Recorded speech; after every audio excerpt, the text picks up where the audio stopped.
All right, good evening, everybody. It's 10 o'clock. We're at, we're at RPG Limit Break, and it is week 7 of the Duckling Boot Camp Duckling Flags Reveal. I'm here with Caleb. Caleb, how are you? I'm wonderful, Greg Buff. I'm really excited. This is my first time being on the commentary team for the Duckling Reveals, and this is going to be a wild flag set. So this is where my fingers dipped into the Duckling Derby. Yeah, I was going to say, who came up with these flags? Yeah, kind of. they were a lot crazier before Jat walked me back. He's like, "What lesson are we trying to teach today?" And I was like, "Well, with these flags, I'm trying to teach this." He's like, "Well, let's turn off all this other extraneous stuff." So today we are going to see for the first time in the Duckling Boot Camp spellcasting items, with the insert ruse item and item magic being turned on. These flags, I love them. I know a lot of folks, there's some criticism there, like, oh, you're just going to get a nuke stick and the game is LOL easy mode.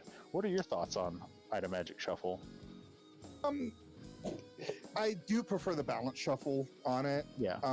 I find that flags either go one of two ways. Like you said, you're either going to get nuke sticks and fade sticks for days, or you're going to get a bunch of useless nonsense, like A-mute sticks and A-lit axes.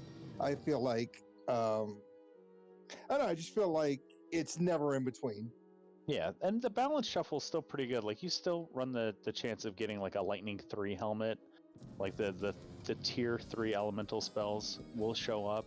They're not as common, but it's still really good to have. I think it's more so because I think when you do the item magic shuffle, you're going to find more usable magic. Where, like, if you find a mage stick in the game, you might use it, you might not use it. The Zeus Gauntlet, the Thor Hammer, like, yeah, those have applicability, but when you find, I think it just feels like there's more.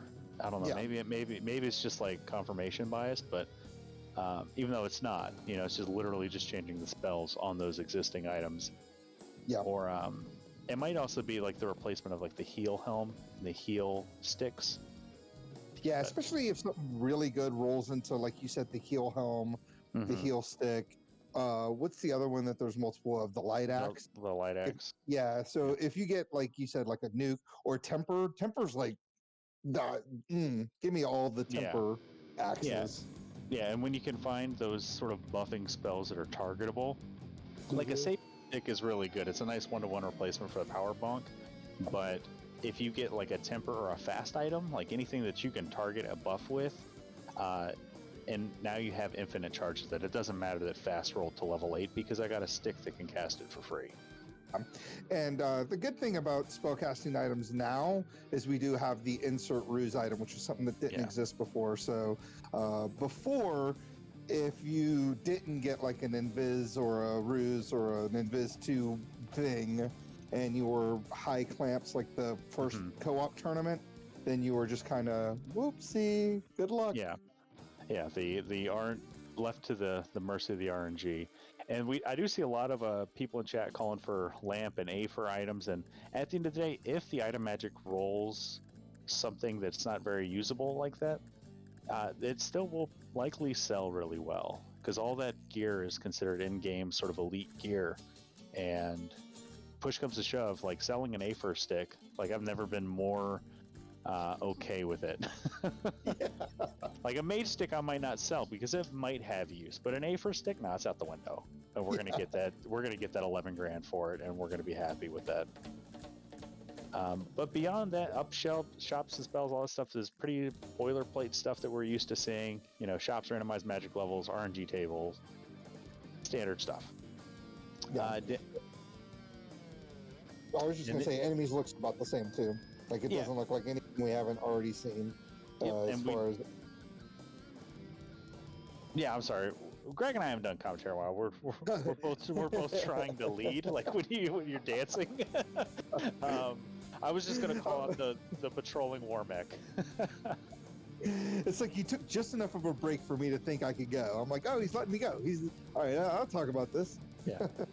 So patrolling Warmech just basically means Warmech's going to be on the Sky Castle fourth floor. Good Lord, that was hard to say. It also means that he's removed from the pool, so you will not find him on the Bridge of Destiny at all. But you know what you will find is a bunch of fighters.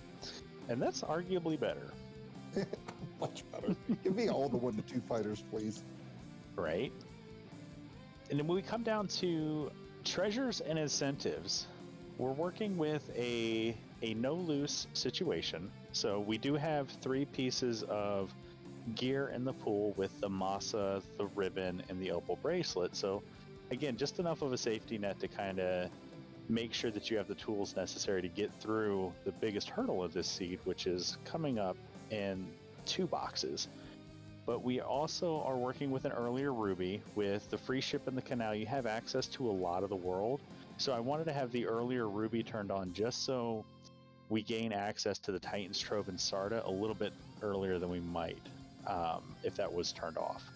So I also I like it just for routing, ease of routing. But with the hurdle that we have in this seed, it might not be that much of a factor, as we will learn in a couple more boxes. Standard goal stuff. You gotta fight the 4 fiends in a long Temple of Fiends and kill chaos.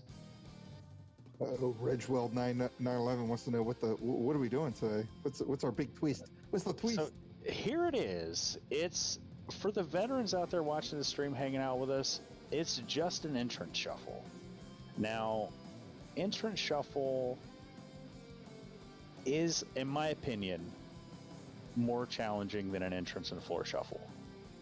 And I think that's because you might end up in a situation where you have all the towns available to you, because we didn't throw you under the bus that hard. So you still have your vanilla town placements. But if you're looking at, okay, I have, in the normal routing of the game, you have typically Marsh Cave open to you, maybe Earth, Ice, and Volcano, and Ordeals if we've got the Waterfall. If we're not playing with the Northern Docks, we don't have access to Sky or Waterfall or Sea Shrine. But with this, it might be flipped. We might start going into entrances and just find Cardia Islands, and it's just like it feels good because you're finding money, you're finding gear. But when we find our only dungeon is the Sea Shrine, and we have to somehow navigate to a required item on the mermaid floor, and we got to punch our way through ghosts or seafood party packs or gur sharks with high absorb and high HP, just manhandling our party. It can make the game a little more challenging, and Marsh Cave might not be somewhere you find until you get the airship. So it's, for my money, it's arguably more challenging than an entrance floor shuffle. What are your thoughts, Greg? I mean, I was kind of thinking the exact same thing as you. Luckily, we do have, like, with the free ship, the free bridge, and the free canal, there's a lot of places you can go. Mm-hmm. We don't have northern docks, so you can't go to the northern areas, as you can see here. But, I mean, there's still plenty of entrances you can hit up. But there could be a potential situation like what you said, where we're diving, we're diving an early Sea Shrine, for a canoe, or for a or something like that, and then or worse. One other thing to consider is we don't have dead ends included, so that means your Cardia top, the Bahamut Island, that top hole on the Bahamut Island is going to be the dead end.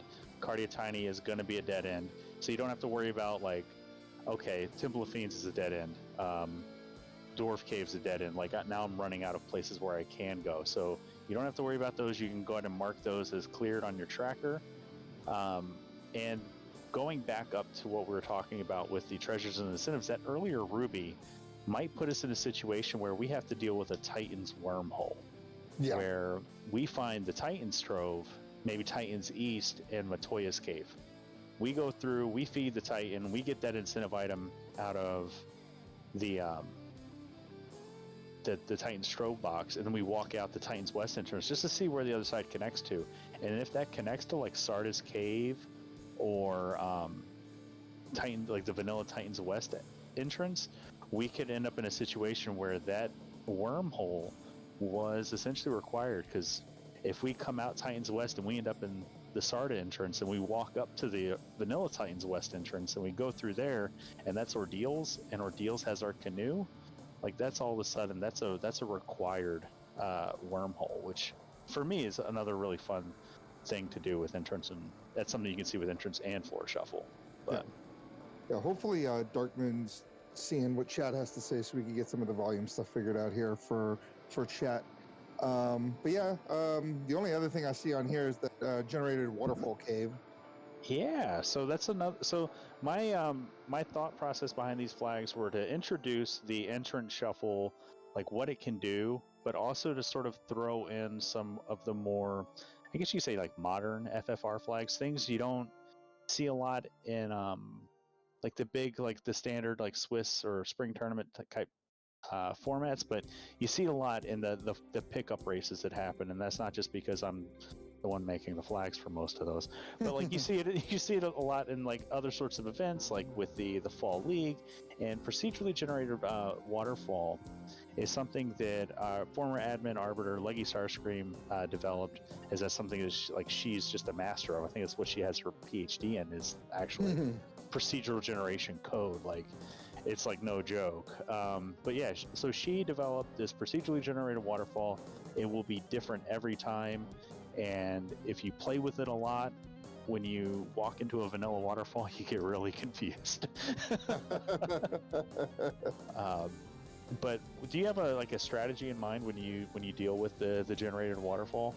I mean, my main thing is if it's not entrance floor shuffle and it's not at the bottom of something, like if it's on the main level, I guess the entrance level is what we're going to see here. Yeah. You just save beforehand, go one direction, see what happens.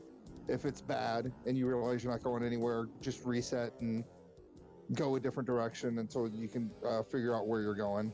For me, because of where the room has to be, you would think you need to go like north of some kind, right, to find the room. That isn't always the case though, because you could potentially have to go like east or west, and it'll wrap around south to back on itself, and then the room will be like tucked away somewhere weird.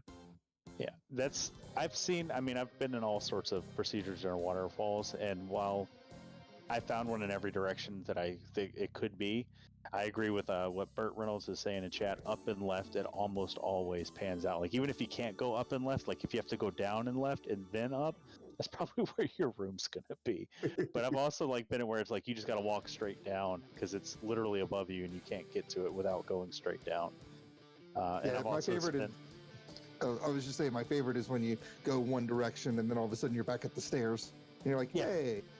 Yeah, I was just going to say the same thing. Last year, Dango and I were doing a race, and we had the procedural generated waterfall on for the broadcast, and I spent 5 minutes because I got lost and I was just doing laps in the waterfall, and it was terrifying. I was just like, I just lost this race because of the waterfall.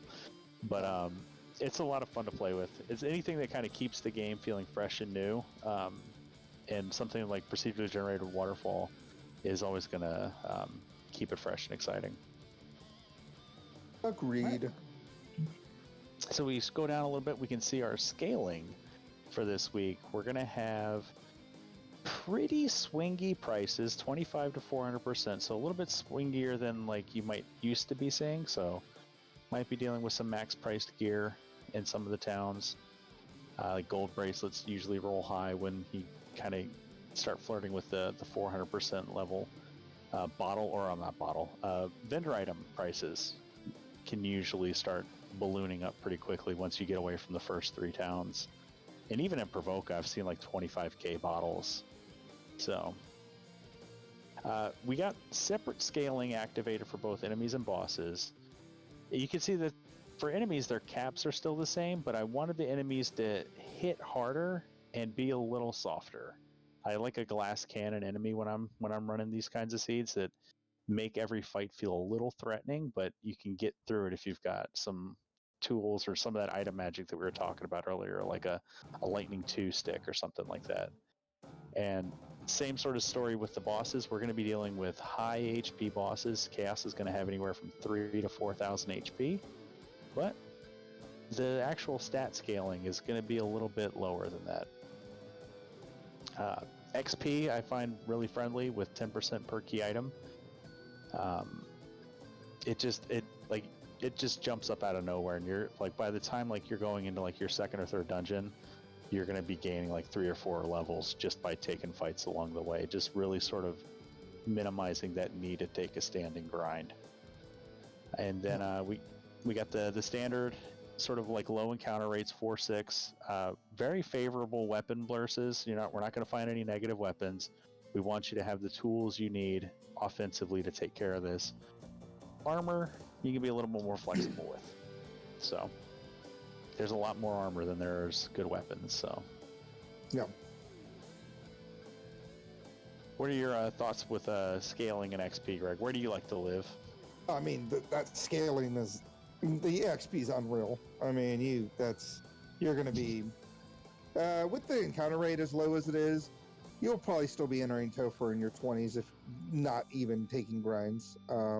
With the better spike tiles, even if you take like a couple of those, I mean, you're gonna have some, the free ones. You're gonna have some serious levels. And I do agree with you here. I feel like the blur, like having weapons only go up, feels good because there are less weapons that are considered in-game weapons. Whereas I feel like an iron armor is fine.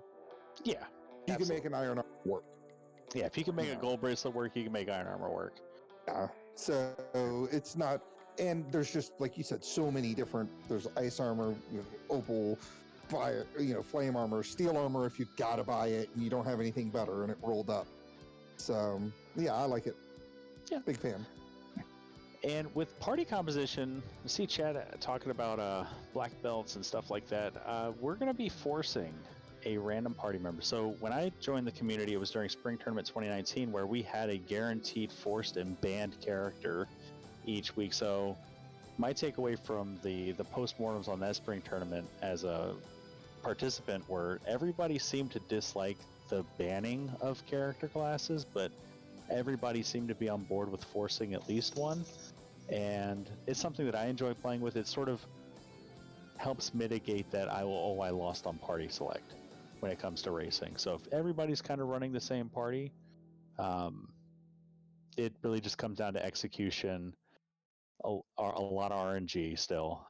But it's not like, oh, well, you took a black belt this seed and I took a fighter and you just smoked me because this ended up landing very black belt friendly or something like that. Those typical discussions you see in the post-race chats. But one forced, I feel, might maybe push somebody outside their comfort zone if it's like a forced white mage. You're not used to bringing white mages, that kind of stuff. So what are your thoughts on forced classes, Greg? I mean, it definitely is reminiscent of that 2019 area. Me personally, I either like drafting or I like the 4 forced. That way, you said you're kind of, you don't lose on party selection. You're not like, oh, I brought a black belt because this sounds like a black belt seed, and then it ends up not being one, and then the fighter smokes it, or vice versa, where it clearly is a fighter seed in your brain, but then the black belt finds a grind like 1 second in, and then all of a sudden, you're smoking that person. Yeah. And I think that's basically it for the big hits, except we have one more little toy. We get the bonus. Classes. You just get one bonus. So who knows? Maybe your practice siege, you'll get the elusive sage bonus for your red, white, or black mage. But no malice, so everybody's going to have one extra little tool in their kit. So always important to hit select on the character on your party creation screen so you can see what that bonus is. You can also access it in game from the status menu. But I think that's it. I'm good. So that's basically what we're working with here. Everything else kind of the same. We are having the black belt crit rate, but with this boss enemy percents, like, should be fine. If we're flirting with like 300%, black belt might be a little hampered there, but it should be fine. Yeah, I think this will be a-okay. I don't really have anything else to add, man. I think you went over everything really well. I'm excited to see what Ale decides to run here in just a moment. Ale, you in the room with us? Yeah, man. Sitting here. Sweet. Learning with you guys. I know. You got a seat already? Yeah, I sure do. Been sitting here at the title screen. That way we can all be surprised by the Force class and the bonus to each class all at the same time. Awesome. So, what are you thinking as far as class? Like, what party would you bring with this? I mean, we've got just shuffled entrances. Bosses have a lot of HP, but not so much a ton of stats. I'm thinking either like Fighter Rainbow or possibly Fighter Red Double Black or even Fighter White Double Black. But it's really going to hinge on what that Force character is. Because if it throws out like a Black Belt or a Thief, that'll put everything on its head. And then in addition to that, depending on what the actual class bonus is, that'll kind of impact it too. Like if we get a white mage who can learn all the black magic spells, well, I'm not taking a black mage. No. He gets something amazing. So. All right. So let's see what we got here. Oh, look, lovely Force Thief. Yay, great. I don't see anything. Oh, just ahead of us. Just give it a second. Oh, he is ahead of us. I'm like, oh my god. Yeah, I'm a couple seconds ahead, so I'll go slow and. Spoilers, Ale. That's how we do. Now you get to see our more agility, as if the thief needs any more agility in his life. All right, so what you thinking here? What are you doing with that thief? I'm not sure yet. I'm still mulling over my options now. He named it Dang. I think we know what we're doing with it. Yeah. The extra MDef is nice. Night Black speed. Mage? Spells. Spells. Oh. Yeah, Night with a Black Mage with Night spells is really good. Because that makes me want to bring 2 Black Mages. I would go Thief Oreo and go YOLO strats with the incentive Masa. But I think so. I mean, that Black Belt's going to have a ton of HP. It requires a very special set of flags for me to want to bring 2 melees. So I'm in that that sort of camp where I'd just rather give me 3 spellcasters. Yeah. But you do what you want to do, man. I'm still mulling it over here. The only other thing I could think of with that black belt being like ridiculous, with the ridiculous vitality on it, is that maybe you could black belt double black mage and just hope that what you need is in those night learnable slots for your black mages. True. I mean, that would be definitely YOLO to say the least. Yeah, I think that's the worst idea I've heard all night, so why not, right? It's terrible. Wait, what did we land on? I was reading chat. we're just being ridiculous over here. I think he's going to stick with your plan. Oh no, he's actually going to run my terrible party of double black belt. This is fine. The all blue party. Literal speed and power. Something tells me that thief's not going to be around much longer. we got people in chat wanting to run Thief, triple black, Regwild out there.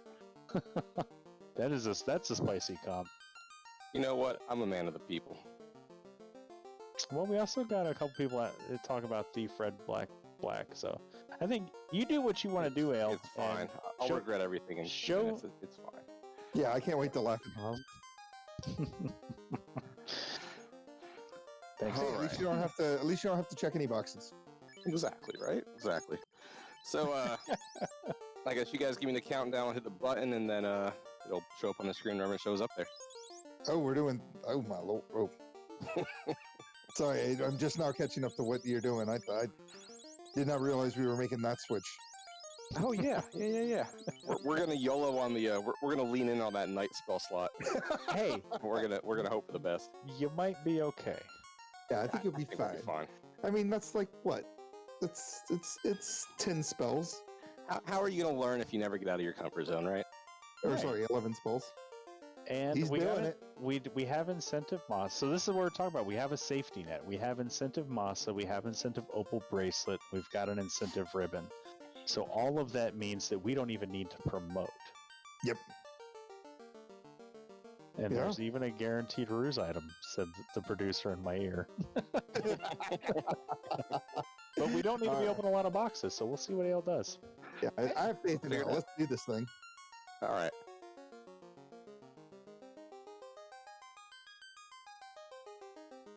Countdown.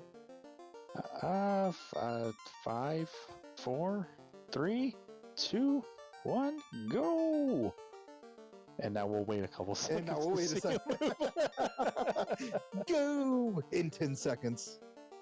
So, I assume you're going to go into Canaria first.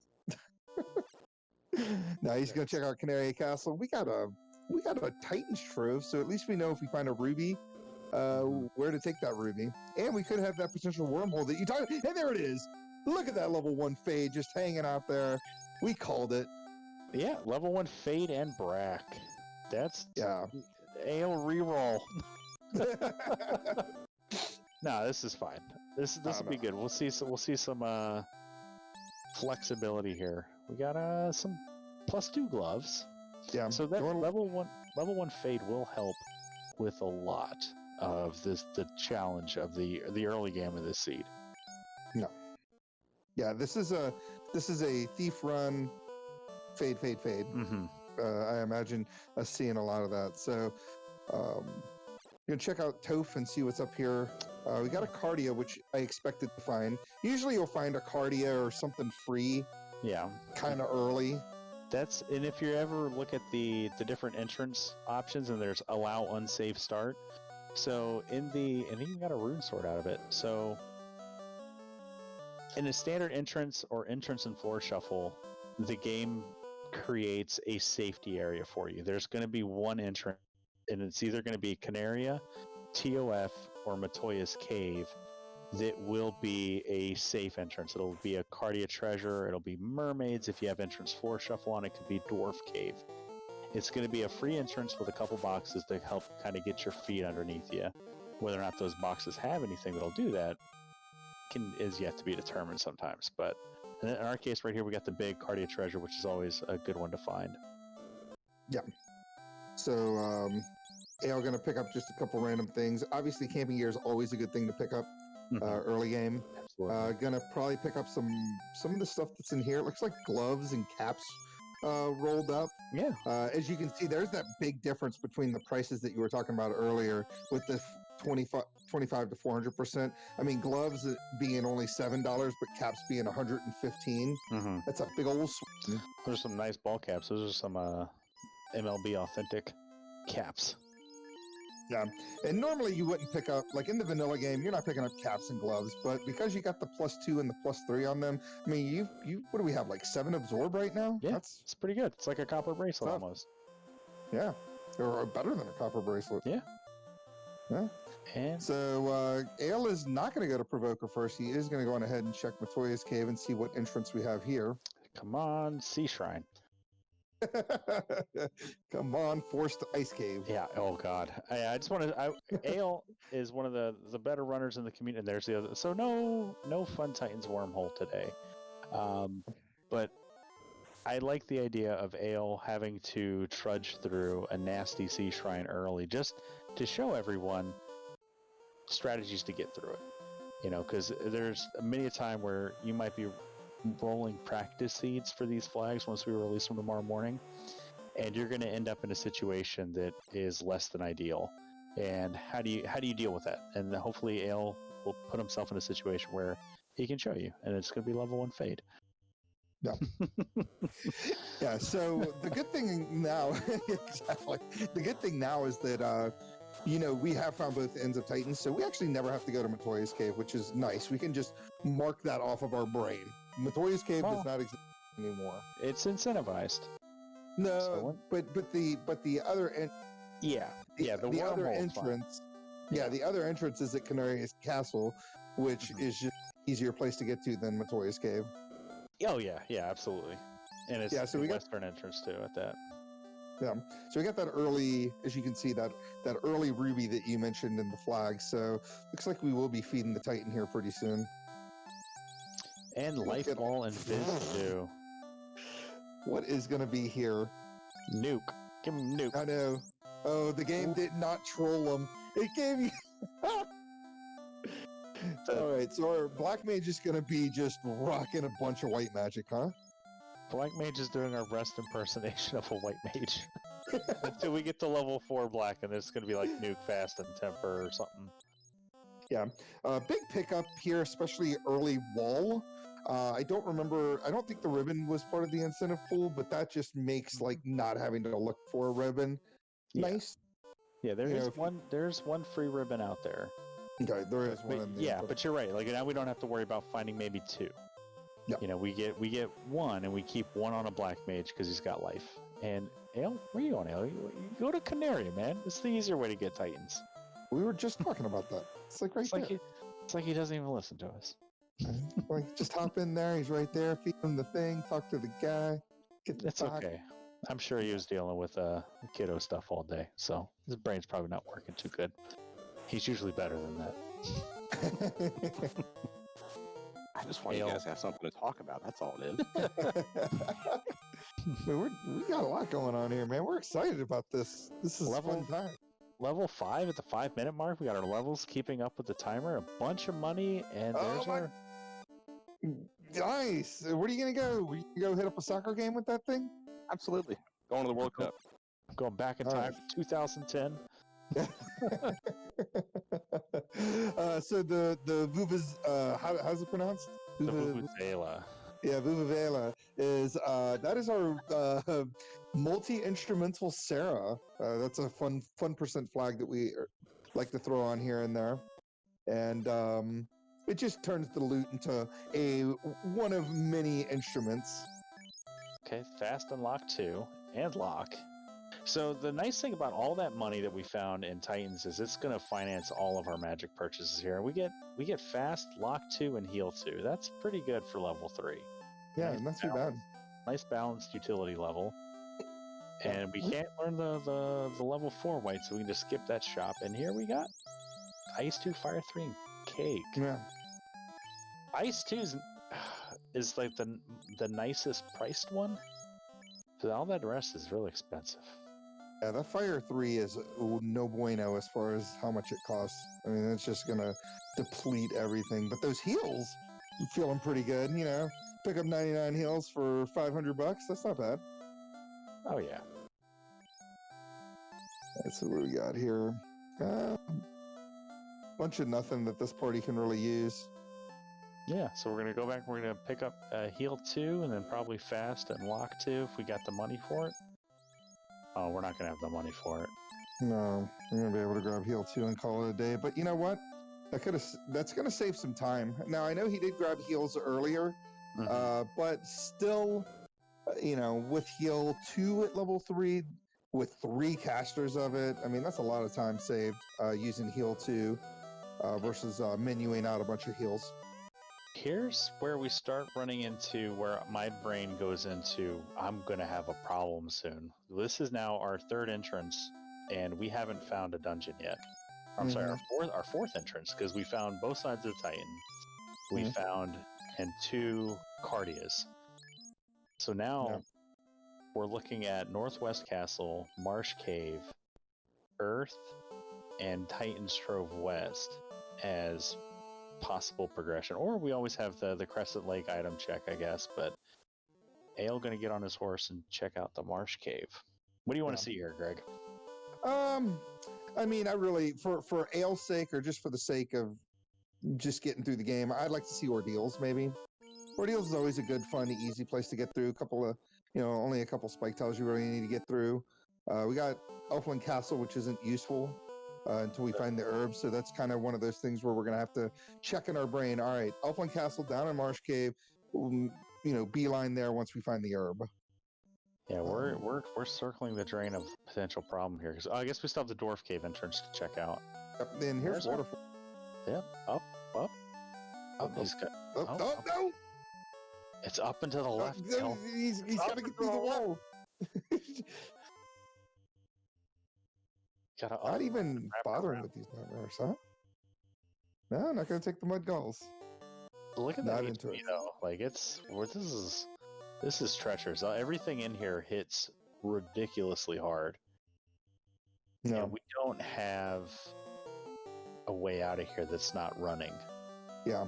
So I like this. Just save the fades in case we get an unrunnable to get through that. And there's our first B-side tiles of runnable ghosts. Well, that's good. I don't mind throwing fades at ghosts. Luckily, his thief is just dodge, duck, weaving, and dipping, and all kinds of stuff away from that ghost. Because this guy's kind of hit hard. A little bit. And there's our canoe. So there's progression. Yep. Yeah, that opens up a lot of the game. Now, we're in the inner sea, so I'm interested to see where Ale decides to go. Because you can still go hit up all the Earth area, right? Earth and Titan's West. You can obviously go to Crescent. Ooh, he gets ambushed! This is no good. Oh, no! He's going to have to fade his way through this. No. Oh, good. Whew. We did get that fear shirt, though. Yeah, that fear shirt's big. Big. It's a big old scary shirt. What's the graphic on a fear shirt? Going for the ghost grind. You know, this is a bold strategy, Cotton. I'm a big fan of it. They got really low hit, and it's pretty good XP. But just the one extra fight. Yeah, I'm pretty sure that was a mistake. No, I was feeling a little bit cheeky there and was thinking maybe they'll roll big for me, but after the 2, I was like, let's not tempt fate. Yeah, especially when they ambush you the second time. Fading some mummies? Yeah. Levels ahead of the timer, courtesy of that those ghost grinds. Yeah. I always love them, and I think that's a byproduct of the 10% perky item. So we're starting with free bridge, free canal, free ship. So that's an extra 30% XP that you're starting with out the gate. And then we found the Vuvuzela, and we found the Ruby, and we found the Canoe now. So that's another 30%. Yeah, and we got our bridge. Yeah. Sorry, I totally stole your joke. That was my bad. I should have let you say it. That's fine. I was gonna make a comment. Oh, there's our Earth Cave about the free ship, but my brain fell out of my head. Yeah. Earth is not incentivized. Ale just checking these spike tiles just to see if there's anything interesting. If he wants to get some levels. With this party, though, I mean, are we playing the whole let's try to stay as low level as possible for our thief, or are we trying to, or does that even really matter? I mean, we haven't seen any. You got a little reset hungry there. Ooh, Frosties. Yeah, I forgot what I was doing. I was like, let's go check the spike tile. And I got out there like, ooh, a box. Heal pot. Who needs this heal pot? At least you had saved it recently. Yeah. I mean, I guess I was thinking about all the black magic we've seen. I mean, there's nothing like really phenomenal for that for that thief to learn, huh? I mean, no. What do we had? Like really expensive Fire 3 and Cake? Yeah. And Brack, I think, was level 1. Yeah, the level 1 Brack would be nice, but when you've got 3 black mages, spell charges on the ninja don't really feel significant. With the magic's not great. Yeah. So Ale is going to go on ahead and hit up the 3 entrances, or the 2 entrances here in the river system, while obviously checking the sage item. We're still looking for a vendor item too, if I remember correctly, right? We have not seen one of those. That is correct. We got -1 pro rings, so +5 absorb there, but that death element's still pretty good. Yeah. So just checking out some black magic there. Nothing great. That Bane was, it's Bane, I guess.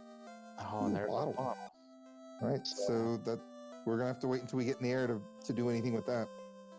Yep. So we are out of free checks to make. Now we got to go into some actual entrances and see what's what.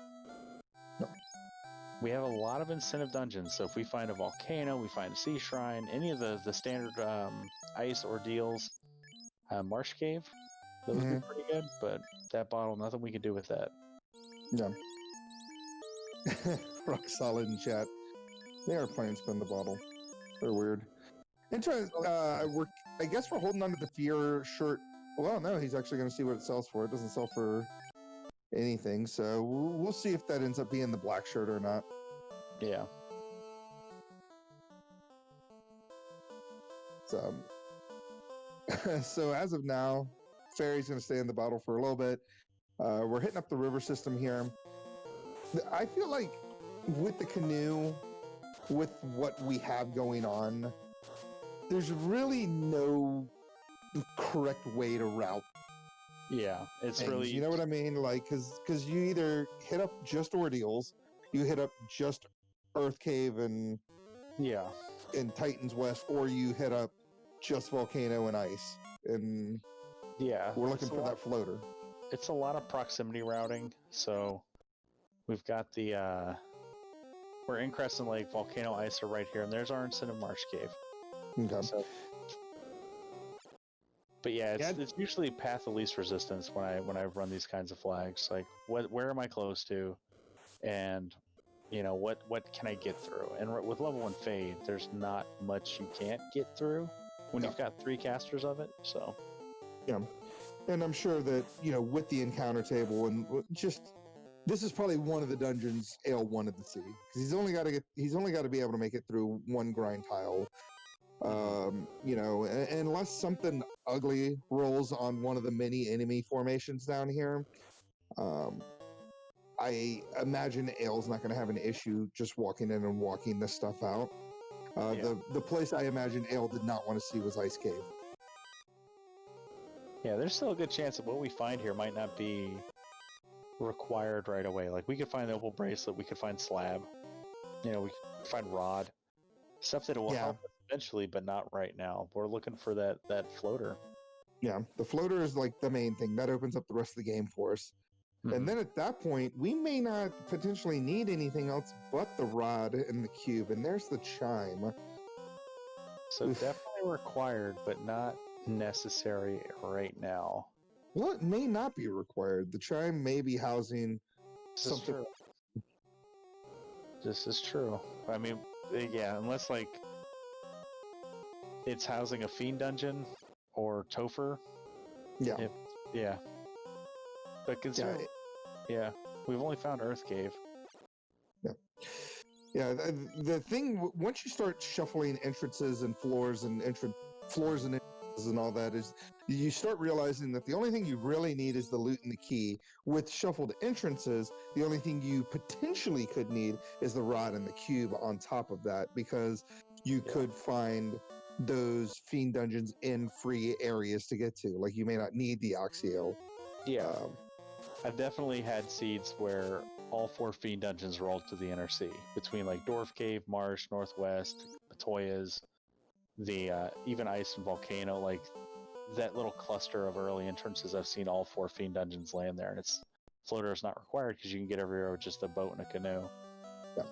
And so another cardia. So that exhausts our cardia options. So running out of free places to go. We got to break out of this inner sea. Yeah, so right now we're down to 3 entrances left. We've got, like we've said before, we've got the Earth Cave, we have the Titan's West, and of course we do have the cheeky ordeals check, because it is kind of out of the way. But I imagine since we're parked in the inner sea, we'll be hitting up Melmond and all that jazz first.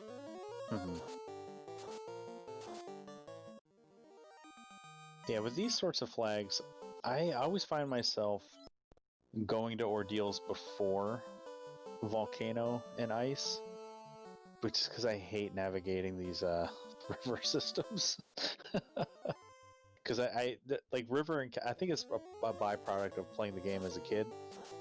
The vanilla river systems, like the Caribs and Hydras, it's just they're so exhausting. And the resource exhausting. Vit, and when you're dealing with them unrunnable like this, it just sort of compounds it. But luckily, they don't have a whole lot of HP. But man, I did not like vanilla rivers when I was a kid playing FF1. Oh yeah, Hydra specifically, just because they just hit so they hit so hard. Yeah, Creeps, and they're just not worth the experience either. I mean, you kill one 300 HP Hydra for 300 XP, and that's it. And you're like, oh, that was totally not worth it. Yeah, and at best you have Lightning 2 to get through them. Yeah. And you don't have a lot of charges of it. No. You know, because you're not bringing 3 Black Mages. No. No. In vanilla, you're bringing 4 fighters, and that's it. I would love to see a vanilla-ish world record run with Thief Triple Black Mage. Where you at, Bert? Yeah, right. All right, so Ale gonna bust out of the inner seam. He's got to break free. He wants to break free. All right, so we'll get a look at level 5 Black Magic, hoping to see Temper. Oh, and there's promotion lock nuke. The old nuke in the warp slot. You hate to see it. Good thing we got level 1 Fade. So no Temper yet, because we didn't even see Temper at level 6 either, did we? Did we go into? Yeah, we did. So there's the one dungeon I was looking for. Man, I was just thinking, like, all those great utilitarian spells. I mean, we found fast, but like no Temper, no Saber, no Warp, no Exit. Yeah, like we're missing we have a lot of hammers, not a lot of wrenches. Oh.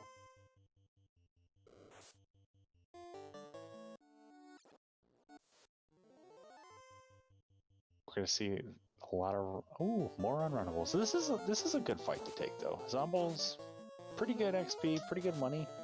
Yep, as long as they don't have Squint. Oh wait, what? We got those cheap pro rings. We'll be alright. That is true. Yeah, we're fine. Squint is Death Elemental spell, or skill, I mean. Therefore, will not land because we have the pro rings, which, like I said, protect against Death Elemental. And it looks like we finally made it through.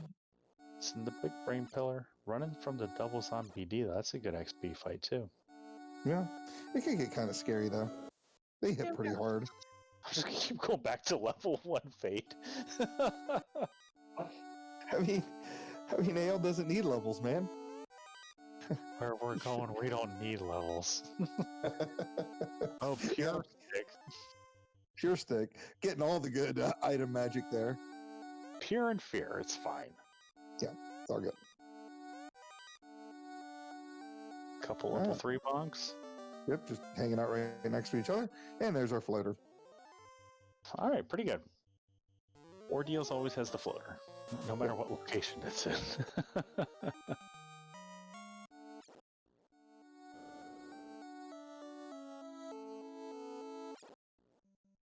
I don't know.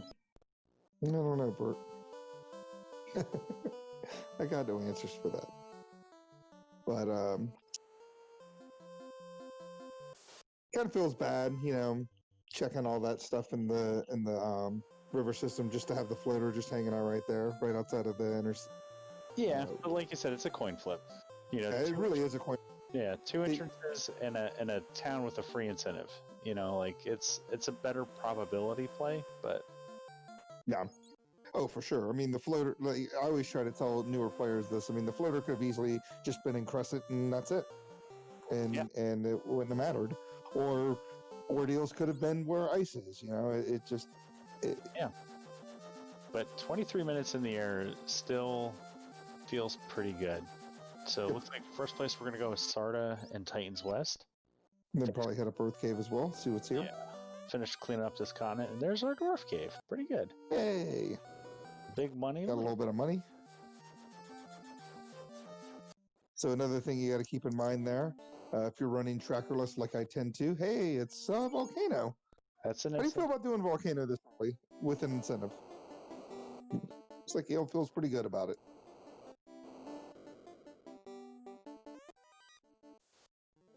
All right, so Ale gonna go in and do the actually check some boxes. Goose was Goose. Goose.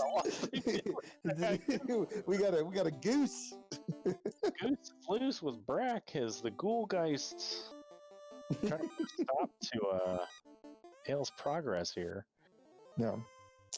Well, good thing the ghouls that he saw in Marsh Cave didn't pull any of that nonsense. Right? Still, this is a decent mid game grind. Yeah, but again, Ale's just showing us that saber sword taking the place of the defense sword.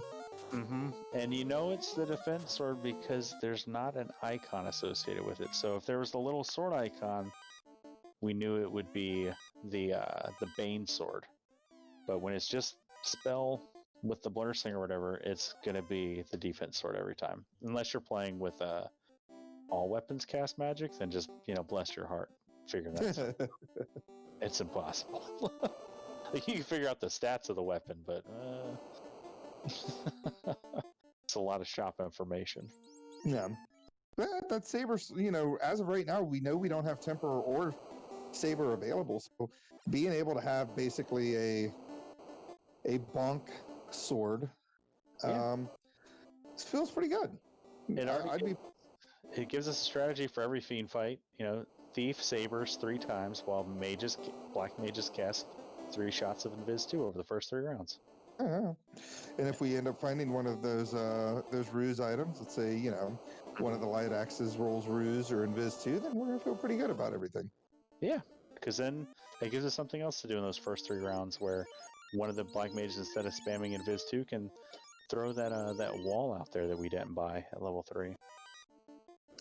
So yeah, I feel pretty good about where Ale is as far as like just magic is concerned. I mean, if we could just get find that massa, get a weapon on that thief, I feel pretty good. Everything would be going well.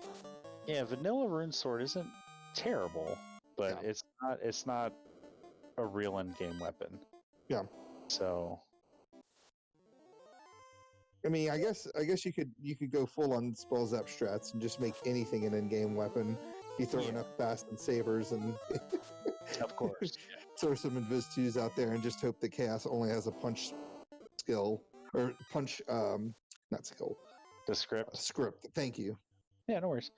Ale, what are you looking for here? What's going through your mind? I'm just opening boxes. Just having some fun. Maybe chance into a ribbon. The Vorpal +1's a pretty good consolation prize there. Yeah. Yeah. Nice byproduct of the better trap treasure flag. Now he's not checking as many boxes. I feel bad. No, I clear this room this way. I like to clear this floor because it's an easy clear and there's a lot of boxes, but I won't check that top right hand box like he skipped. Now I'm not sure I would have taken 2 mud golems battles like that, but especially when you can check that tile right here on this floor. What are you doing, Ale? Just we learned that it's the mud golem rock golem fight too. Having a good time. Come on. Yeah, he's having a blast. Just having some fun with you, bud. Yeah. Oh, I know. Giving you some easy times.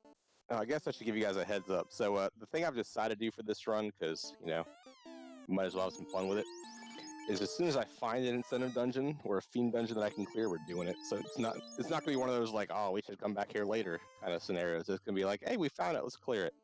Yep. So just an FYI. Yeah, Opal Cheerio is pretty big pickup. Yeah, that's in-game armor if we don't ever promote for that thief. These art giants making you experience. Yeah, it's a good. Eat your vegetables. Take your experience. I want to light this earth or this fire orb. That's fine. Eat your eggs first. All right, so looks like getting everything in place for this carry battle. Carry battle, again, carry can be kind of scary. All right, especially once we're talking about like anywhere between what do we say, 750 and 900 HP or whatever she can roll. Yeah, she's 150 to 200% HP. So 750 to. Doing math all kinds of wrong. 900 to 1200 HP. Good lord. so disappointed right now. I know. I was doing 125 to 150. There's a reason we don't do math on stream, right? It'll betray you every time. I would have to say, Sto, Regweld, once you throw out 3 Invis 2s, I mean, you've basically halfway to max evade. Therefore, if you have a punch-happy carry like we seem to have, she's not going to be able to do nearly as much damage to you.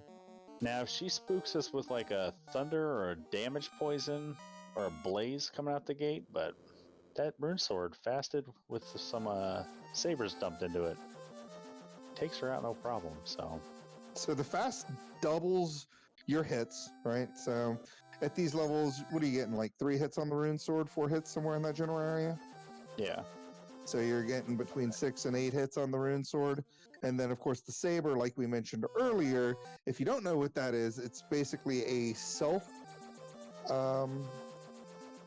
temper. Like it's self-targetable. So you can only target yourself with it, the person that's casting saber, but it gives you 16 more attack versus temper that does 14 more attack.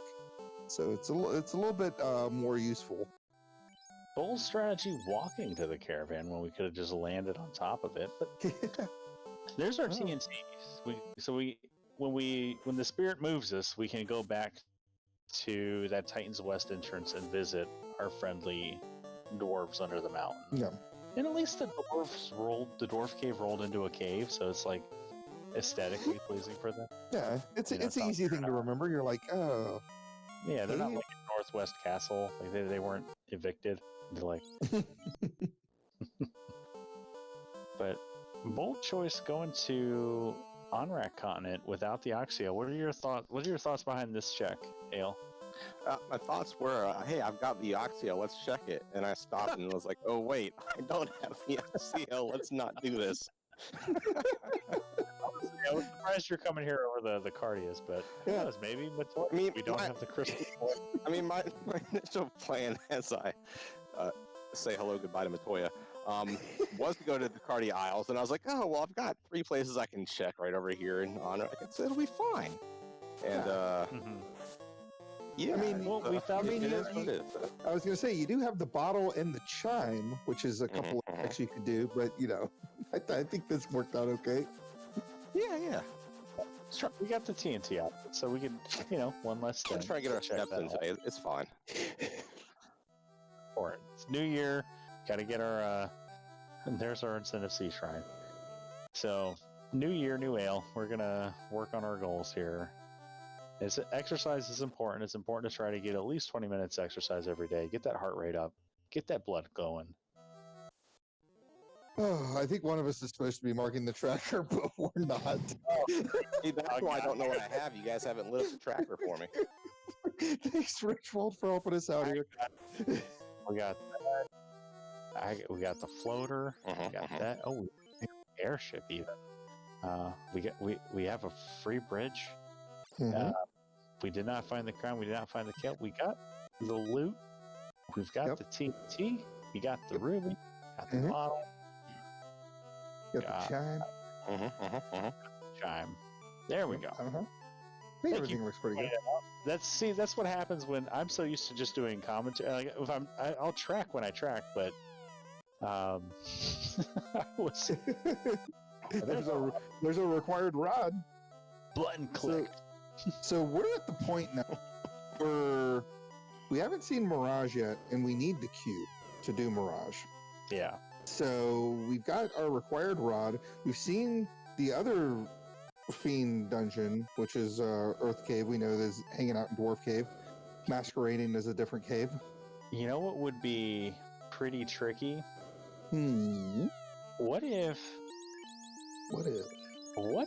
we find ice cave wherever, right?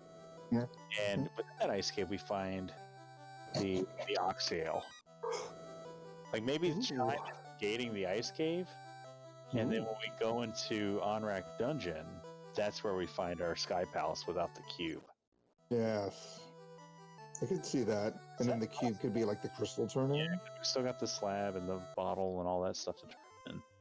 Yeah. So, well, that's what I was saying earlier. We had the bottle, but we chose to to go to waterfall. Mm-hmm. And we had the TNT too. So I understand like leaving TNT on the table. You might find adamant, but sometimes there's an overwhelming desire for me to just immediately go check whatever turn-in that I get, just in case it's lazy dwarves, just in case it's the thing I need. Because there's one thing I can't do is handle regret well. I should have done this.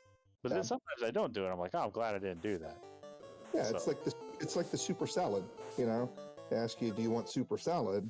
Exactly. And you get the salad, and you're like, but what could the soup might have been? Yeah, that's why I always ask, what's your soup of the day? Because that's the question I need the answer to. Yeah. And if it's minestrone, I'm gonna get it. Ways. Because you need pasta in your soup. It's really like one of my favorite things that the Italian Americans brought here from the old country is noodles and soup. No. Oh my God, I'm struggling with words here. Super salad is the best. What I always hear. Super salad. Super salads are pretty good too. You get those superfoods in there, like kale, those microgreens or whatever they are. Oh, quinoa. Yeah, quinoa, some couscous. Couscous is... There's some pasta in my salad. All right, well, I'm gonna AFK and go make myself a snack real quick while you guys are talking about all this food. It's been a while since I've derailed a broadcast with food. Oh man, taco salads are by far the best salad, and arguably not a salad. I mean, if you don't eat the shell, it's fine. Just cut up a whole thing of iceberg lettuce and throw some salsa and sour cream on it. We're good to go. Okay, I was waiting for the pound of hamburger meat. Yeah, and the pound of hamburger meat with chili powder all over it. Sea trolls with frost. That's not good. Yeah, especially with no ribbon and no walls. And we are down a black mage. Get out of there. Gosh, if only we had life on a black mage. Yeah. I mean, we literally have one of the best parties for running away from things. So that's at least good. Because you got the thief that's going to pretty much have a 100% run chance. It's like 95%. And then you've got black mages, which has the second to best run chance of any of the parties. It's not great, but it's the second to best. Yeah, it's still really good. We got a slippery party here. Yeah. And so we got all these good XP fights, man. What's the matter? You don't like taking fights in Sea Shrine? No, absolutely not. Yeah. I guess we got level 1 Brat competing with level 1 Fade, so conserve our resources. Yeah. Picking up what you're putting down. Ale's a better one. Yeah, and at this point, I mean, if you got 3 Brat casts, you are going to try to Brat Kraken down, then try to, take down all that EXP that Kraken has. Or not EXP, sorry, HP that Kraken has. And Kraken gives Darkmoon the business in your back row, giving him the Burt Reynolds treatment. Uh-oh. And you're getting the Grayley treatment here as Brats are not landing. That's Kraken working away up the back row. And I'm not saying that's exactly what's going to happen, but... Yeah, and Brack's not landing, but Cal does make it through that hit. Can this Brack land? It does! The clutch Brack! Whew, that was a little scary. Oh, a little scary. Yeah. It's like if one of these 17 Bracks could hit, that'd be great.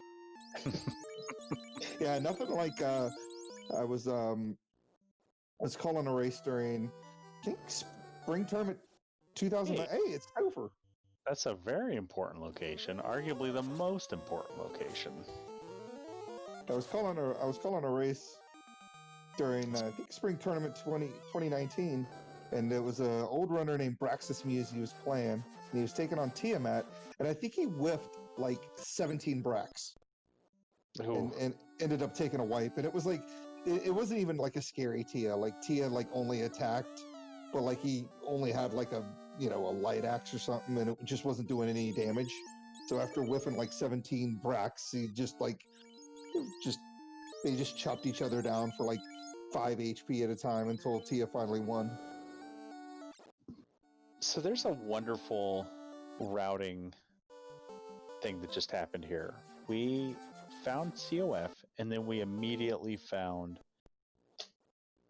Canary Castle. Like, you gotta love it. Like, sometimes you find Canary Castle well before you find Topher, and you're like, oh man, I gotta come all the way back here to talk to the princess. So being able to route those back to back and just sort of get lucky with it always feels great with these sorts of seeds. But all right, so now we're kind of in a situation here where we know that we don't need, like, we may not need the Oxio. We don't know that yet for sure, but we've seen all 4 Fiend dungeons, and we know we need the cube and we need the key.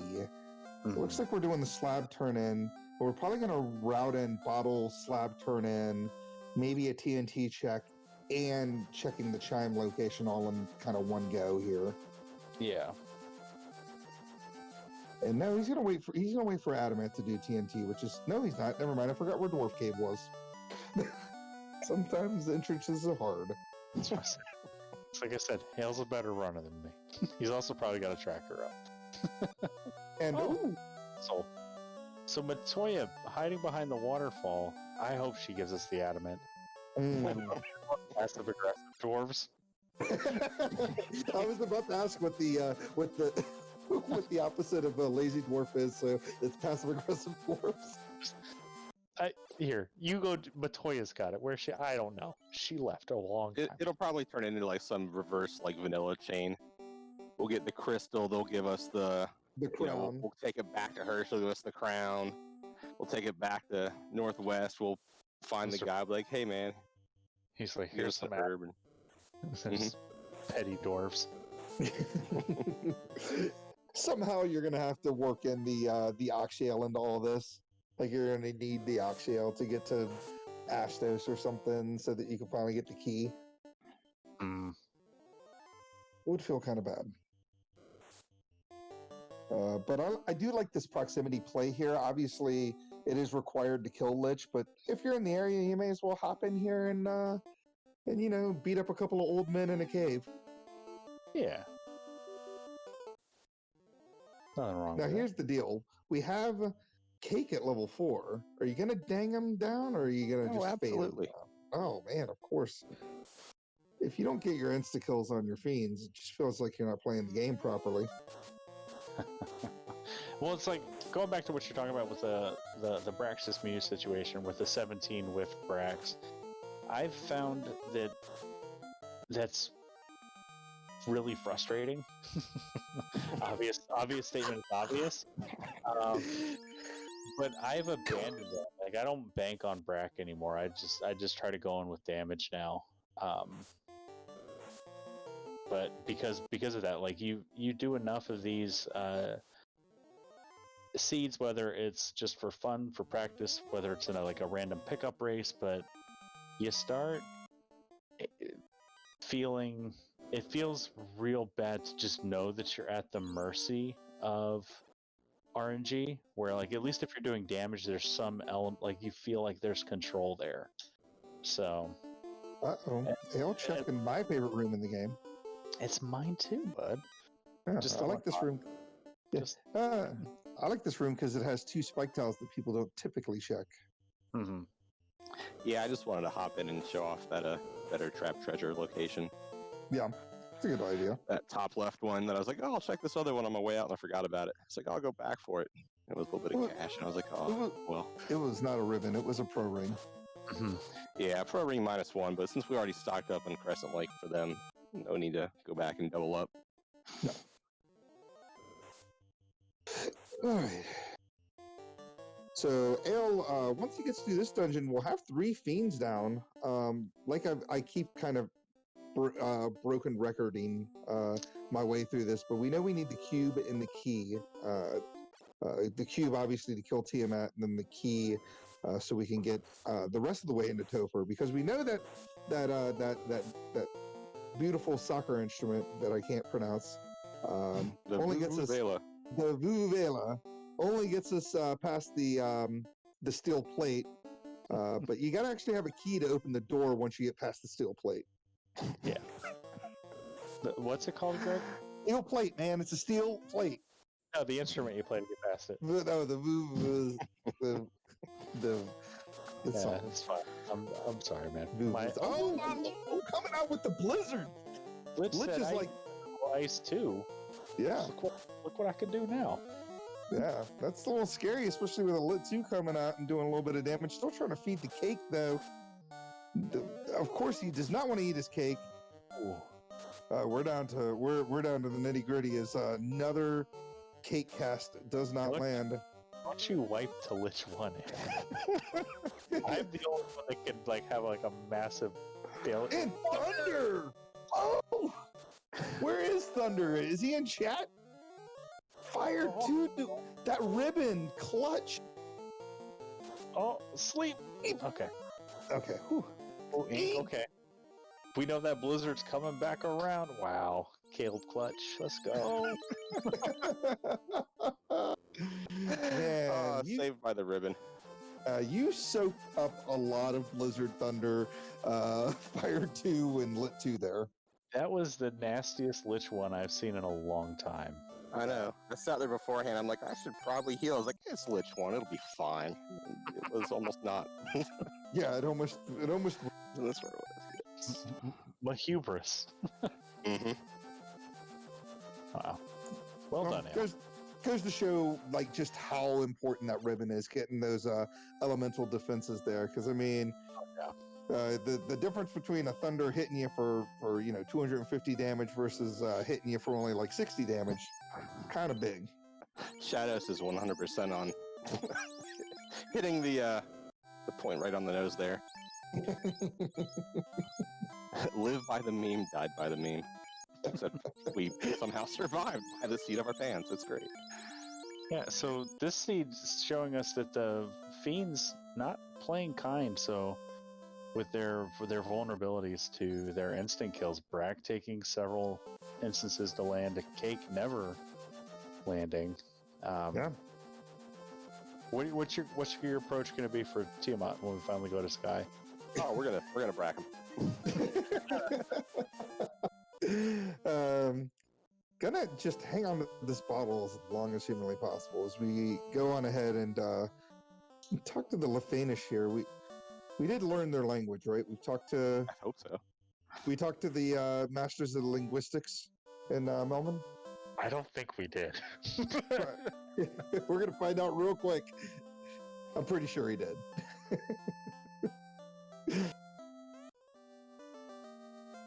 We did. Okay. And there's our key. All right, so cube is all that's left, right? We got a couple of turn-ins. We got a crystal. We got a bottle that could lead us to a cube. The only things we haven't seen are the herb, the crown, and we haven't seen Ice Cave. And the tail's still out there. Oh, that's right. We haven't seen the adamant. Yeah, so we got quite a bit of ways to get to that cube. Masa's still out there too, hanging out. Ice 3? Yeah, Ice 3 for 56 grand. It's not bad. But, you'll never cast that. Nice little vanilla Ice 3 there. As the vets always say, is this game even random? Is that the vets that say that? There it is. There it is. So, yeah. Now, Ale, do you feel comfortable going into Topher? No.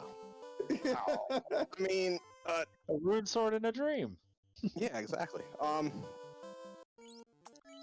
No, just because I'm not a fan of ninja parties to begin with, but Force it is what it is. Just because I hate their low HP pool, so I'm really gonna want to have a way to kill things as I go through Mirage and Sky, because that's where I'm gonna get the bulk of my levels at this point, I assume. And that's gonna make Mirage really fun. Yeah. A good thing we have this low encounter rate. And apparently the encounter table's a bit front-loaded here, as we've already seen 3 of our 4 encounters on the entire encounter table right there. Well, it's 6 in dungeons. It's 0.6 in dungeons. Yeah, I think that's still... Where does that go? How does that work? I think 0.6 is... Don't do it, Greg. don't do math. It's 5 encounters per 256 steps. He didn't do math live on Twitch. He did it in his head. I guess that's okay. Napkin strats, it's fine. That's all good. Question from chat: how many times can we reset out of Ice Cave? Resets are important. Yeah. I reset out of Ice Cave as many times as I need to before I finally get lucky enough to get through it. Well, in the first encounters, you keep hitting our mummies, and they have Blizzard. That's yeah, just keep no bueno right there. Yeah, just self reset. It's fine. So checking out that better spike tail treasure again. Ooh, a lit 2 sword, hooking it up. We know that that's a Bane sword because it has the sword icon next to it.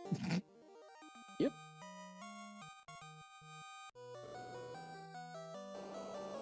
Getting some good levels now, so it's just a matter of time. Yeah. Yeah, all these key items, all that bonus from them, finally doing some work for us. Yeah. Mm-hmm. It looks like you're going to finally start actually taking encounters, so this feels pretty good. Question from chat: is it possible to get a nuke item? Yes. The only spells you won't find on items are going to be spells that are cast outside of combat. So you'll never find a warp or exit item. You'll never find a life or life 2 item. And I don't think you'll find a soft item. Yeah. Or no exit. Yeah, no warp, no exit, no life 2, no soft. But nuke, absolutely. You get a fade item too. You get fade helmets. Those are pretty cool. Let's see what's behind this bull here. Got an Axial. So now we can go do the Crystal Axial turn-in. Yeah, that we tried to do an hour ago. And check these spike tiles here. Ooh, Anklo. You gonna grind this? No, I just want to go check the trap box back there. Sun Sword +3 would have been nice on that red mage. We got a Vorpal one for when we promote. Yeah, we're in pretty good shape. You know, I would say if we find the tail before the Vorpal or before the Masa, would you seek out Bahamut or are you seeking out? I mean, obviously we already know where Bahamut's at, so it's just a matter of which comes first. The Masa tail. We did see Bahamut. He's in what, Earth Cave? Yeah. You reset out of it like super quick.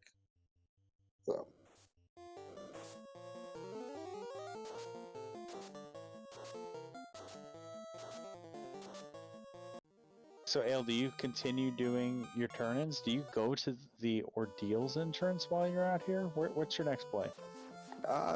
So remember I said as soon as we can do a dungeon, we're doing it. So we're heading off to go beat up Tia. Yeah. Okay. Yeah, I imagine Ordeals is going to be safe for last. And at this point, we're hoping that either Crystal or Axial leads us to the Masamune. Yeah. So what entrances, what could Ordeals be? Could be Northwest Castle. Yeah, I think that's it. Yeah, it could be. And there's one other one we haven't seen yet. Yeah, I'm trying to think of what that is.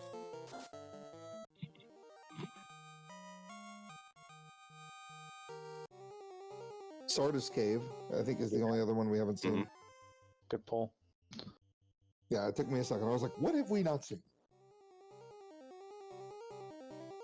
So Ale probably be able to pick up a... Ooh, look at this. I love big old packs of lobsters. Yeah, I haven't had lobster in a long time. I mean, I don't know.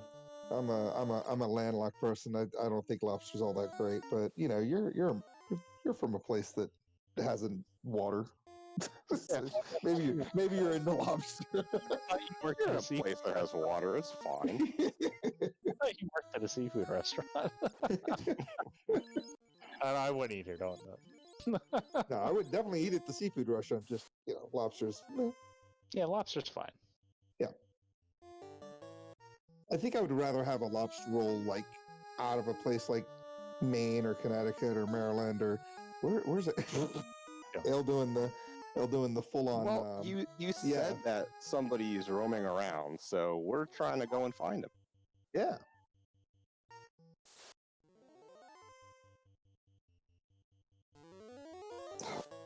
And of course, he's probably gonna end up right next to the up teleporter. Oh, yeah. So and we're just walking all this way for nothing.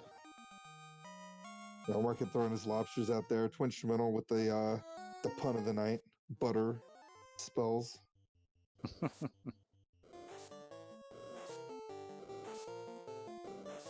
There was a fun person I saw suggested the other day that wanted all, like, we have the multi-instrumentalist Sarah, but a multi-herbalist elf prince. So it'd be like cilantro, parsley, rosemary, sage. All right, Warmack coming out with ink. It's good for this fight, bad for what it portends. Topher. Yeah. Yeah. I mean, there's quite a few inks in the pool. I think it's 4 inks that come out of Kraken. So, but yeah, you would rather ink show up later, like on a Kraken too. Yeah, and then following it up with a lightning too. That's the freest spell that does damage that we're gonna wanna we want to see those in Topher too. So Warmack, not particularly scary at the moment, but means all those Fiend 2s and Chaos could have the nasty stuff. Yeah, I want to go ahead and thank Life Reboot for the raid before taking off. Thank you so much for bringing your 4 peeps out. Another Lit 2. Again, you kind of don't want to see that. You'd rather see Lit 2s kind of later on. Lit 2 is the most used spell in the spell list for all the bosses. I think Kraken has 8 of them alone, and then I think Chaos has 1, Tia has 1, and I think that's right. It's something absurd. It's like 11 Lit 2s are in the pool. But nice Warmack kill there, kept everybody alive. Warmack didn't have anything scary, and we got a decent amount of levels there. And yeah, but like you guys are mentioning, that's bad news for the Fiend refights, I feel like. Well, we'll see as you make your way through here, and it looks like you found the going up pillar. You know the difference between the two because it's a triangle facing up versus facing down. Useful information from the duck boss here. Nailed it. Nailed it. Ah, sorcerers with frost. I remember that. Oh, yeah, you get a frost, and you get a frost. Yeah, level 25 across the board feels pretty good. Yeah. I think Ale's talking about the whole HP thing. Definitely want to get that thief over 400. I feel pretty safe in Topher. In case a nuke does come flying out of one of the bosses. Yeah, it's now, what we're hoping is that Warmack had all 3 nukes behind those 2 Lit 2s. We just don't have to worry about them. Wishful thinking at its finest. 2 bracks, there we go. Yeah. There's RNG swinging in our favor. Right. As my screen goes completely dead.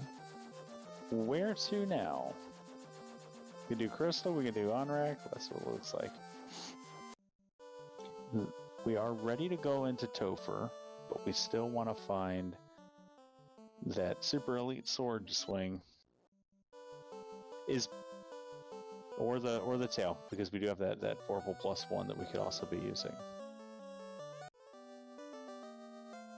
Alright, so are we gonna do it with the Vorpal, or are we gonna just look and see if Sard is there with the Masa and Onrak?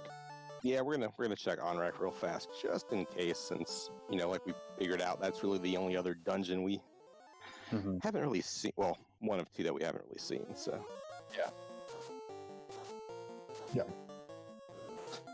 Well, we're not worried about it.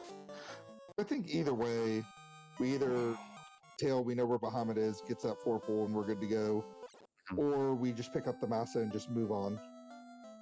And my screen was acting crazy. What did Matoya give? Tail. Tail, okay. So we already have the tail. And there's that, which we don't have the crown for. Yeah. So, and it's likely that Sarda is in northwest, holding on to the crown, the herb, or the adamant, which leads to the crown herb or adamant, which leads to the crown herb or adamant, which leads to the masa. Yeah. Yeah, and that's a lot of fetch questing. Yeah, so I imagine we're doing promotion and we're rocking Vorpal +1 versus walking all the way to Ordeals and doing that three item fetch quest. Yeah, we're gonna see if we can make it happen. Yeah, I think it's a good idea. It would get us 30 extra percent XP. It would. I think we have enough levels. Don't talk me into it.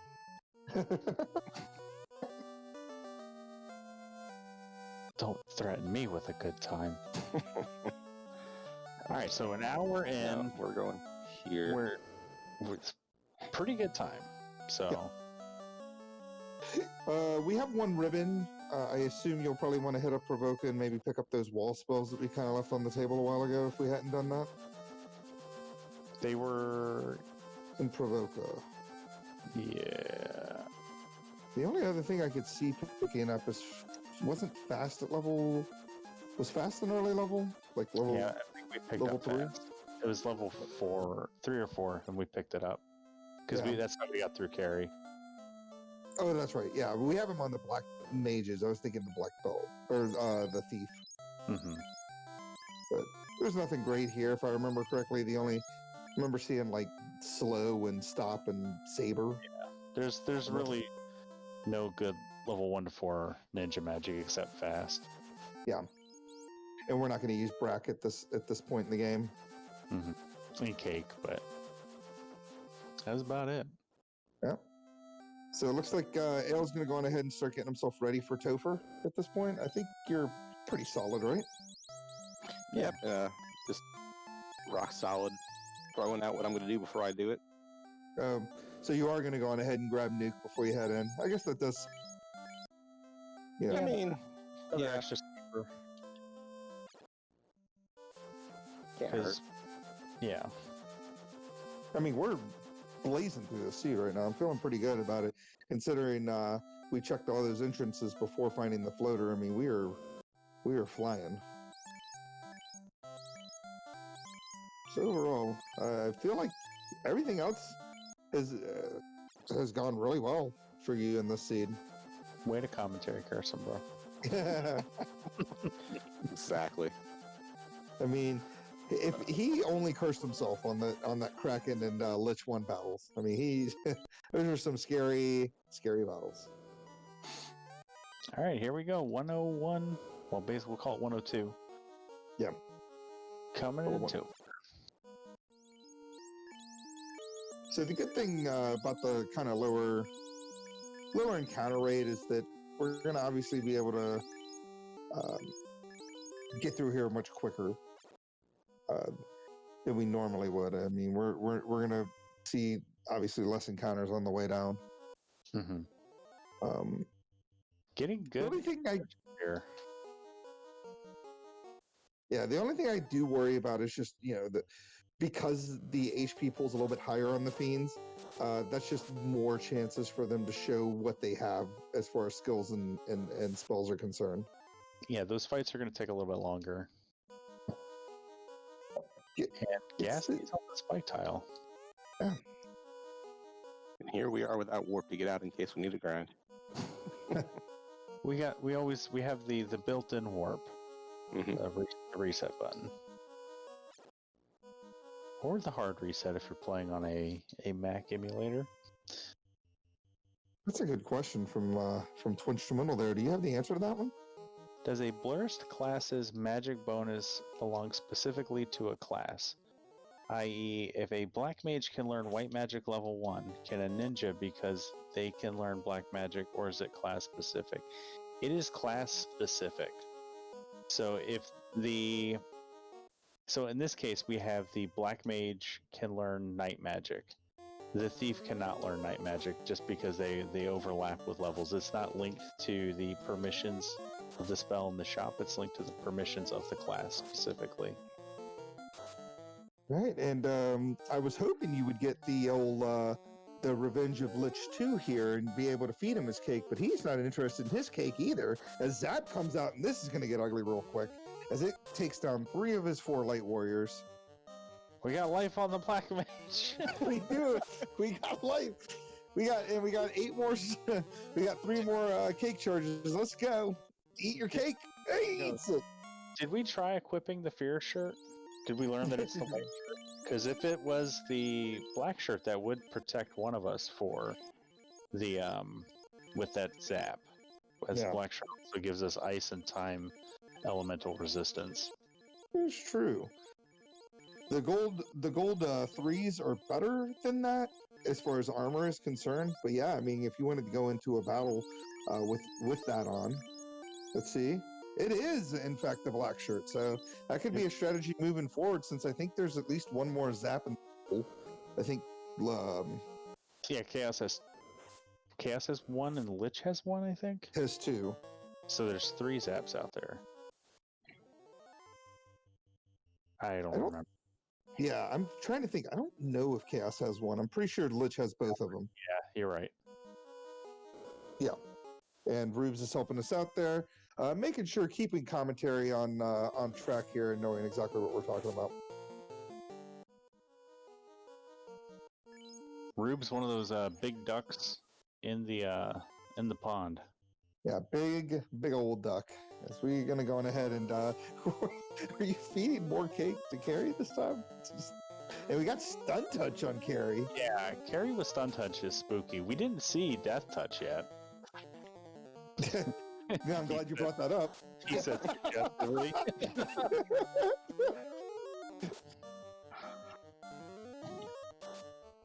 So we're gonna go on ahead and go full on nuke strats here. So this could take a little while, depending on exactly where Carrie rolled of her. Oh, and there's zap number 2. Whips everybody. What kind of luck is this? Caleb 2 zaps. Well, at least you don't have to worry about zaps. So go on ahead and take that fear shirt off. It won't protect against any ice freeze or anything like that.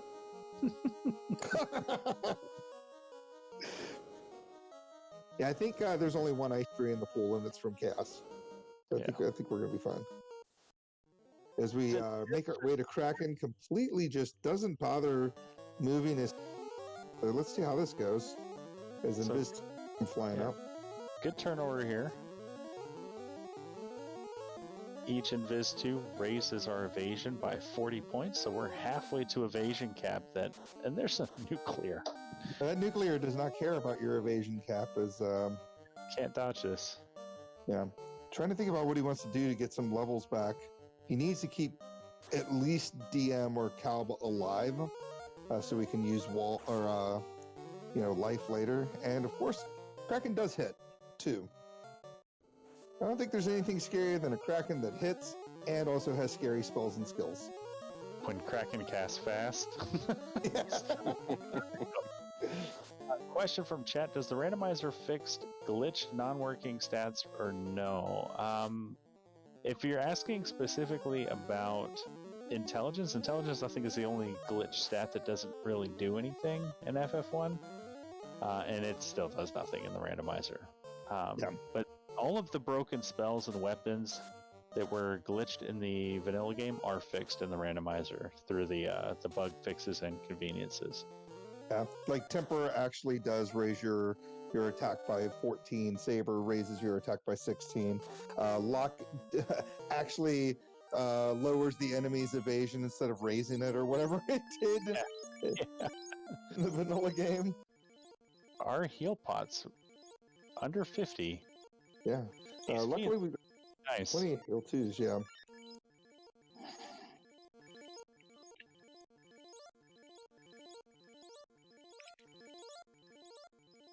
Yeah, Rock Solid helping us out with that answer too. Yes, the elemental weapons work, and the weapons actually have the intended crit rate that they were supposed to have in the game versus using the weapon index number, which was what happened. And even better, on the beta site, there is a toggle that you can, or a slider, where you can turn that elemental damage bonus all the way up to 50. It's awesome. It's so good. It's just like go up against some like Agamas with a dragon sword and just like do like 4 hits, 600 damage at like levels like 12, and you're like, oh my gosh, so good. So Tiamat coming out with a swing, hits Ding pretty hard there for about 200. Luckily, we already had a couple of Invis 2s come out, so we're going to switch our strategies around a little bit. Heal pot strats, I like it. May as well do something with that as the ink comes out. We've seen, it's our second ink we've seen. We still haven't seen any of the 3 nukes. We saw the 1 of the 4 nuclears. Yep. We haven't seen the Cure 4. We haven't seen the Slow 2. Yep. We haven't seen the Bane. There's a lot of spooky stuff out there with this 1 ribbon low HP party. There's one of our 5 Fire 3s coming out of there. There's another one of our inks. And we still haven't seen the Punch Happy script, so maybe we'll get lucky. And maybe you were right. All those like other fiends had deep spells. Like, Yeah. I mean, Warmech could have had all 3 nukes just in slots, 6, 7, 8, and we could totally be fine here. Yeah. But yeah, we're just kind of chipping away at Tiamat here. Like the safe play there with the Invis 2s, doing some heal pot strats to keep that ninja up in HP there. And then, of course, just switching over to attack and fade because we do have that level 1 fade. Enough fades are going to take down Tia no matter how much HP she has. And now it's time for Chaos. Our 3,000 to 4,000 HP Chaos. How do you think this is going to go? Poorly. We're switching the cap to the rib. No, Ale's a wonderful runner, and we're going to see sort of textbook approach here.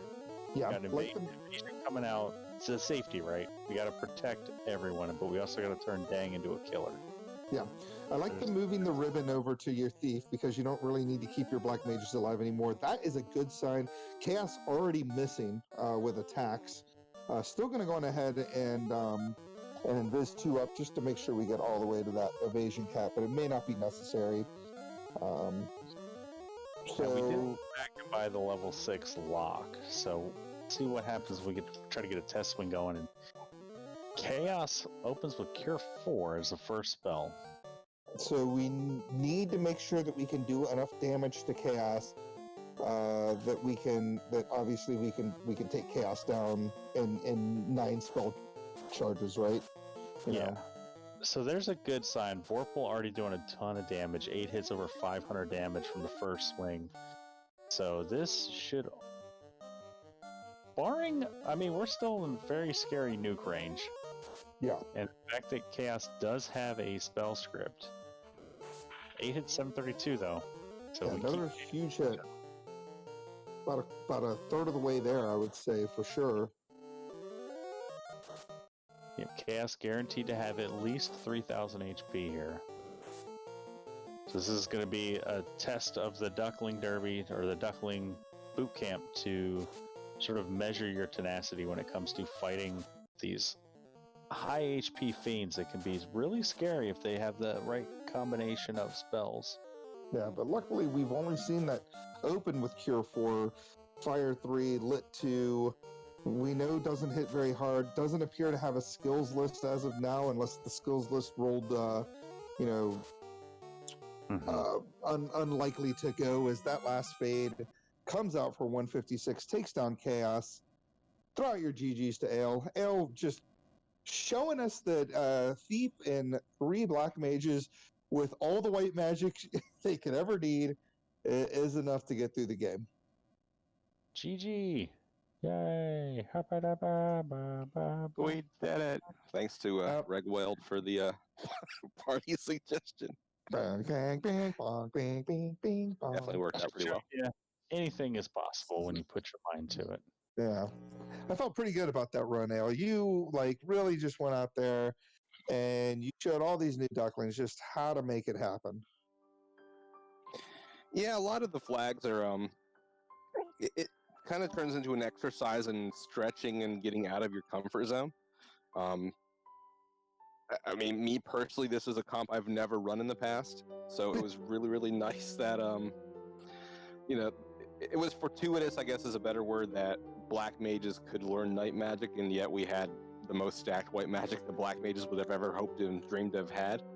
Yeah. Like, the only thing that would have made it better was, like, Life 2 or Exit, but even then it was kind of like, situational, at least on the Exit. But yeah, it's kind of like what we were talking about as we were going through. It's like, are we going to dig out the monster? Are we going to find the tail? Like, what's our play? And, yeah, you like the Sun +3 and that Vorpal +1 kind of making it work. So...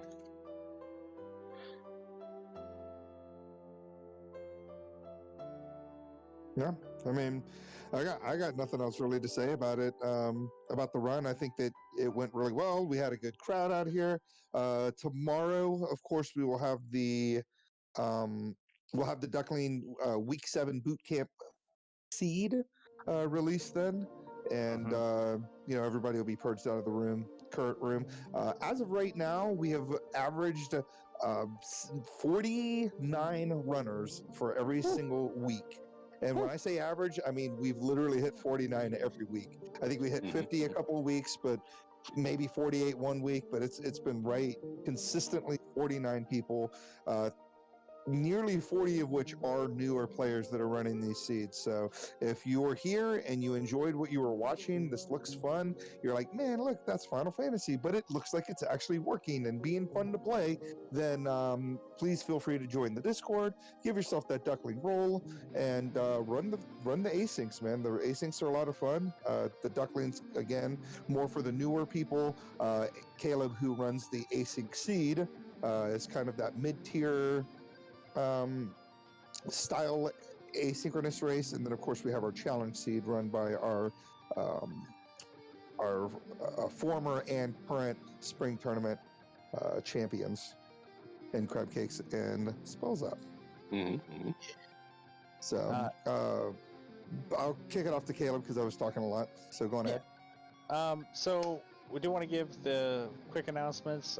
Tomorrow night at 9 p.m. Eastern, we have the Randomania weekly race, and then Thursday at 10:30 p.m. Eastern, we have the Speed Gaming weekly race, where we'll be racing these flags on Thursday night. So that'll be fun for that. We do also have not a restreamed race, but a multi-race. So if you're a member of the Discord, I'm sure you saw the race announcement come out. But Greg and Ale and Gouda and some other folks are all just going to jump in the Iron Gold pool and beat themselves up for a couple hours. So if you need something to kind of get through the night, that's there to watch. And yeah, it's a lot of exciting stuff. So Week 7 Duck Boot Camp starts tomorrow, and we're almost through it. It's exciting. Yeah, only one more week to go, and then then it's time to show everybody what you learned. Yeah. Also, with the announcement of the flags tomorrow, we are going to reveal our point values for the Duckling Derby. We have 35 ducks signed up for the Duckling Derby. Duckling Derby starts, 35. That's a lot. Duck Derby is going to start on Monday, January 18th at 9 p.m. It runs every Monday, so 18th, 25th, 1st, and 8th. At 9 p.m., 4 different flag sets. Point values assigned to winners based on obviously your performance. So I think first place will get like 45 points, and then so forth and so on. But again, I'll release all that information tomorrow with the Duckling seed. But I guess we're done here. Yeah, we can't. Got nothing else to go unless Ale or Caleb or Dark Moon have anything else. I just appreciate Randomania, good lord, RPG Limit Break for having us here, letting us do this every Sunday night at 10 to help some new players get good at the game. I was going to ask one question, Greg. Are signups for the Duck Derby closed yet? Can folks still sign up if they're interested? Absolutely not. It's going to stay open all the way until the day before the Duck Derby starts. So I'll just say January 17th at midnight, or sorry, 11:59, so no one's confused. Eastern, exactly, so no one's confused. Very cool. Yep, so I hope to see at least 14 more people sign up so we get those 49 average participants all Duck Derbying around. Be awesome. That would be a sight to behold, not gonna lie. This was a lot of fun. Thanks for having me on the crew, Greg. Ale, always a pleasure to watch you run this game. Thank you for having me. Yeah, man. Yeah. Yeah. Have a good night, everyone. Thank you. Want to thank everyone for tuning in to this 7th week of the Duckling Derby. If you liked what you saw, please make sure to check out Final Fantasy Randomizer. You can see it at the website, FinalFantasyRandomizer.com. We have links from the Discord and the development Discord there as well. Check out the Randomizer. Come be a part of the community. Join, have fun, see everything the Randomizer has to offer. And then while you're there, we do invite you to join up and be a part of the Duckling Derby, which will be starting in just a couple weeks, so you still got time to come be a part of it. Get into the waiting pool with all your fellow ducks and have a grand old time. From everyone in the booth, I am Dark Mooney X. I want to thank you for watching. We will see you again next week for the 8th and final Duckling Derby here on RPG Limit Break. And until next week, thank you for watching, and we will see you later.